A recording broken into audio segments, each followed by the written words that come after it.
Let's look at dating just for a second, because dating is really easy, like online dating. Rule number one of online dating, use the most current platform. People get bored of online dating, and then they go to the next best thing. So what that means is, once upon a time, everyone was on Tinder, and then everyone goes from Tinder to Bumble, and Bumble to Hinge, and Hinge to Facebook dating, and there's always a new app. You want to be first on the new app. The reason is, people that are really into dating are going to jump on the new app straight away. If somebody's recently single, they're most likely to jump on the new app, because that's the one that's in the news. So you want to be on the new app first. As of today, at the time of filming this, it's Facebook dating. That's the most recent one. There'll be a new one soon. The minute the new one comes out, you jump on it. The robots haven't turned up yet. The weird, creepy people haven't turned up yet. All the attractive people are on the app when it first launches. They are the most real and the best people. They're not burnt of it. They haven't had thousands of messages. Jump straight onto it, and that's the best place to go. Number two, your message needs to not be hey or hi. The reason for that is you don't want to put the pressure on the other person to talk. Starting a conversation, putting the pressure on somebody else is weird. Imagine being in a bar, walking up to somebody and going like, hello.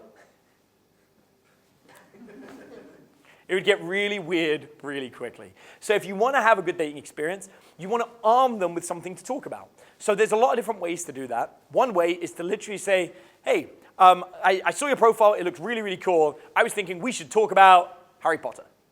And you just throw that at somebody. And now you've given them the topic. And if they hate it, they're like, I hate Harry Potter. Guess what? Don't date that person. That would be the worst relationship for you. Obviously, only give them a conversation you actually want to talk about, but throw it at them. Give it a go. If they don't like it, cool. That's not the right person for you. If they do like it, great. And you're going to have a really fun, easy conversation.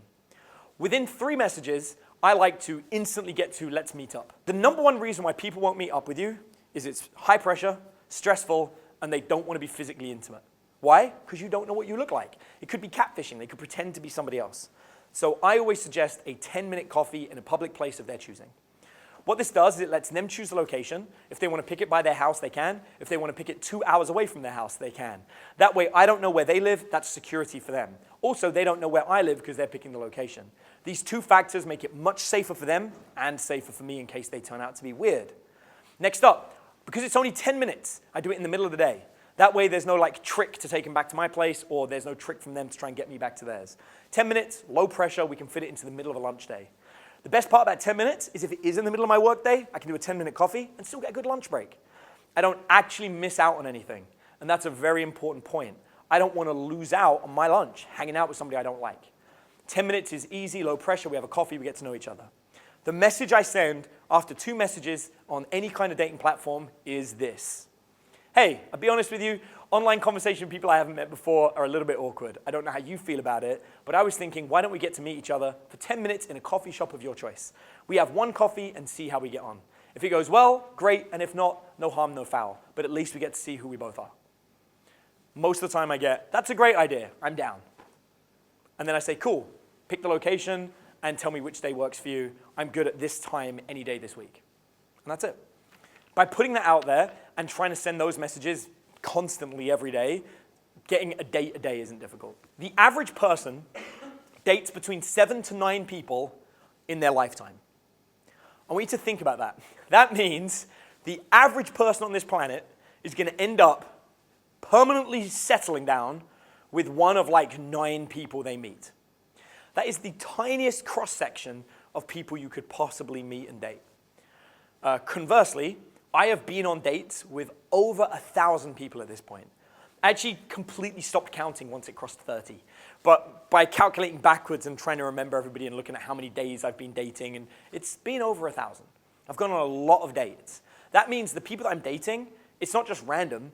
They are the best of a cross-section of over 1,000. And I like that. I like knowing what's good. And you only know what's good if you date lots of people. I recommend anybody who's single, you should probably go on about 50 to 100 dates with different people. Even if you meet someone you really like, don't settle down with them yet. Keep dating other people, at least for the first 3 months of the relationship. A date doesn't have to include sex or kissing. A date can just be a coffee. But if I'm dating somebody and we are being intimate and going to movies, there is nothing wrong with me continuing to meet friends and going for coffees. And if one of those new people is significantly more fun and better than the person I'm dating, and I've done it enough that I can spot if somebody's lying or manipulating me or anything like that, then actually I'm probably better off going with a new person. I don't owe anything to the previous person, and we don't have to get married just because we've enjoyed going on a few dates. This openness in the first 3 months of the relationship, without crossing intimacy, unless that's something I've agreed upon with my partner, makes my first 3 months with my partner even better. Because imagine going on 2 dates a week for the first 3 months while dating one person that you really like.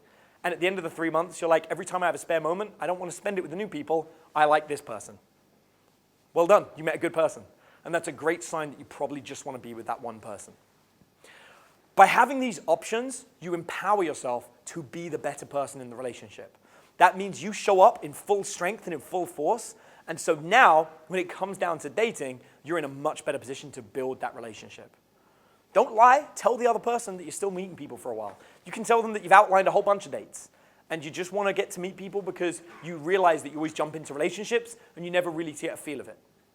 Don't make them feel bad. Don't throw it in their face. Just quietly go out and meet people and see what happens.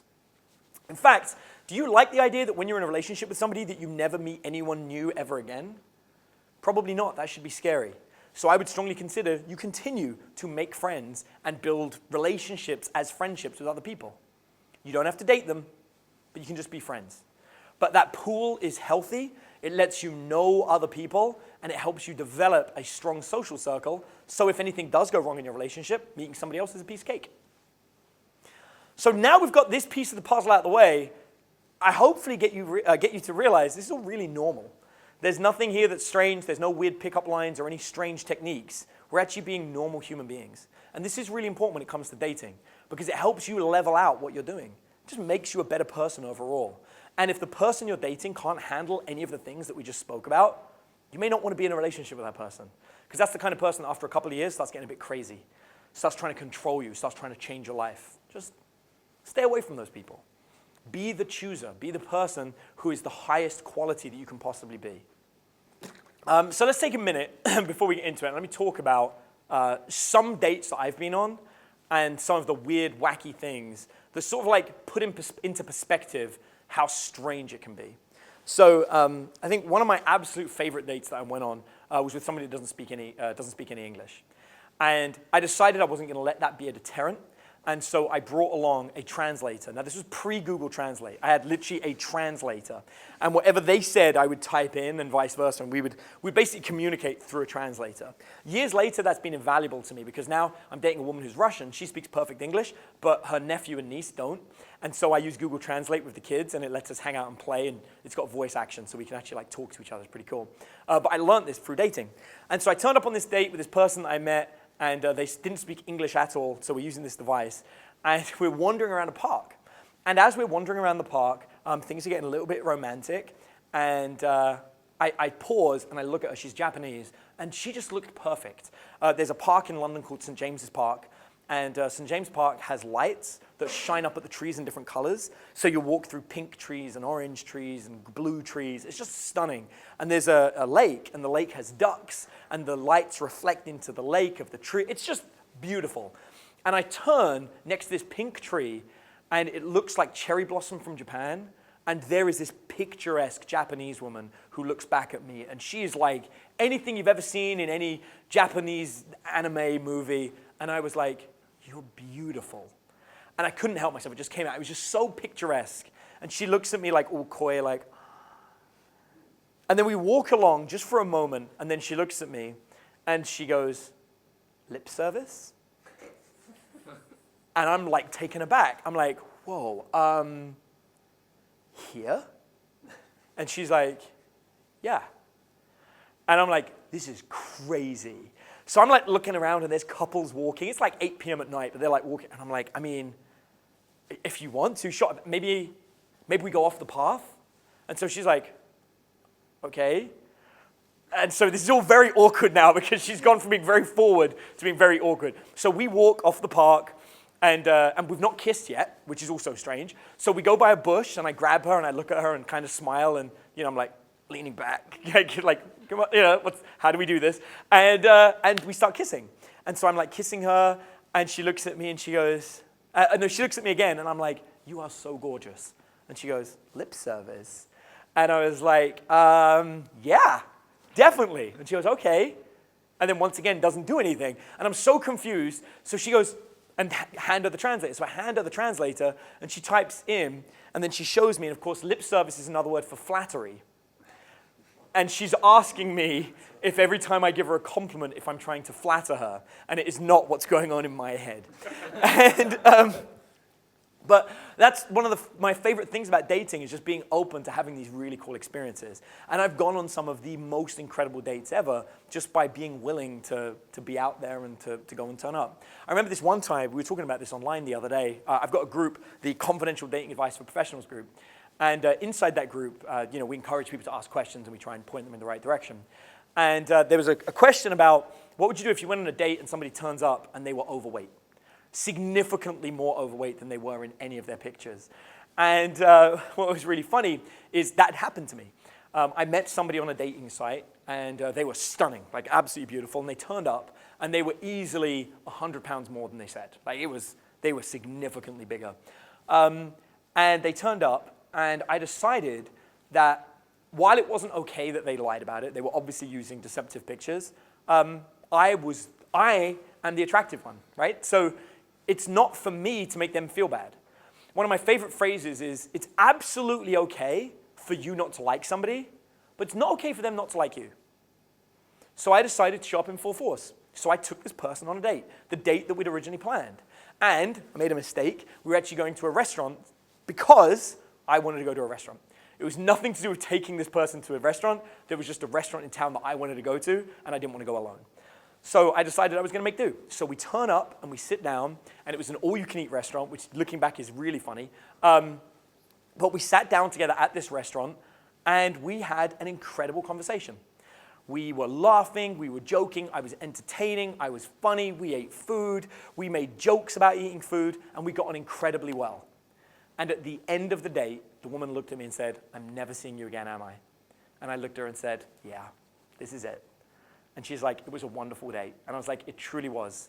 And then I said to her, "If I'd have known what you looked like in your profile picture, that wouldn't necessarily have stopped me wanting to come on this date. You are so fun. The problem is you portrayed yourself as someone you're not." I was like, that's where the issue is. I was like, "But this was great." And then she's like, "Cool." She's like, "Still be friends?" And I was like, "Still be friends, no problem." And so we stayed in touch as friends. So my point is, going on a date, actually showing up to that date is all about bringing your best self. It doesn't really matter who the other person is. You should be going on the dates for yourself to have a fun experience, to have a great time.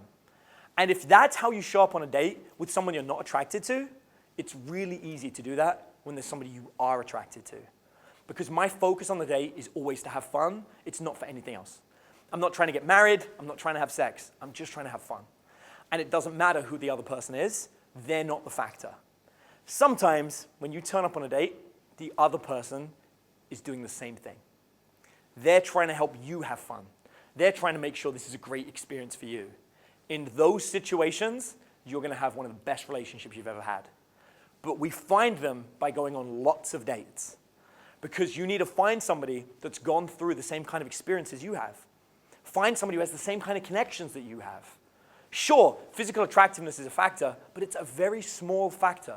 There are a lot of images online of people that got together and were not physically attractive, and years later, after working out and diet and all this other stuff, they're stunning. That can be fixed. But finding somebody who truly makes you laugh, who you truly enjoy being with, that's the hard part. The good news is, if the only people you ever hang out with are people you're physically attracted to, it doesn't take long before you find one that matches all the other criteria as well.